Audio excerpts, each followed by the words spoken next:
નમસ્કાર એચકે ન્યૂઝમાં આપનું સ્વાગત છે। હું છું આપની સાથે કૃપાલી પરમાર। હવે જોઈએ આજના મુખ્ય સમાચાર। નમસ્કાર, જય હિન્દ, જય ભારત। હું યુવરાજસિંહ જાડેજા। આજથી 4 દિવસ પહેલા આ જ જગ્યાએથી અમે એક વિડીયો બનાવ્યો હતો કે ભાટ સર્કલથી જે ચીનવાડા સર્કલ તરફ જે રસ્તો છે, સાબરમતી નદી પર જે બ્રિજ આવેલો છે, એ બ્રિજની હાલત ખૂબ જર્જરિત હતી। હવે તમે જોઈ શકો છો કે આ ઉપર જે સળિયા દેખાતા હતા એ જગ્યાએ જેસીબી તમને જોવા મળતું હશે અને ત્યાં અત્યારે સમારકામ ચાલી રહ્યું છે।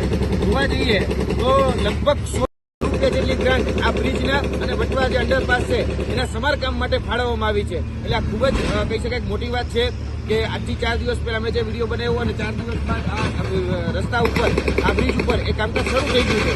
આ માધ્યમથી ગુજરાતના દરેક નાગરિકોને હું કહેવા માંગુ છું કે જો તમારા વિસ્તારમાં આ રીતે કોઈ બ્રિજ દુર્ઘટના કહી શકાય કે આ બ્રિજ આ પ્રકારના હોય, જર્જરિત હોય, કોઈ ઇમારત જર્જરિત હોય અને ત્યાં કઈ મોટી જાનહાની થાય એમ હોય તો તમે પણ વિડીયોના માધ્યમથી તમે સરકારનું ધ્યાન દોરી શકો છો।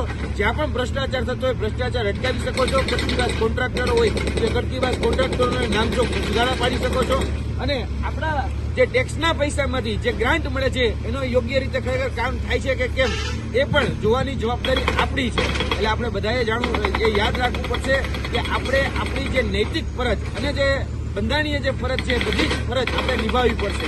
અત્યારે તમે જોઈ શકો છો કે અત્યારે આ જેસીબી દ્વારા કામકાજ ચાલુ છે અને આ જેસીબી જે છે જે કહી શકાય કે જે જાડાયાથી 75 mm એ હવે 100 mm સુધી કરવાની છે અને જે જૂના સળિયા જે સડી ગયેલા છે, જે સિમેન્ટ હવે ઉકળી ગયો છે, તે તમામ જગ્યાએ હવે આખા બ્રિજનું જે સમારકામ થઈ રહ્યું છે।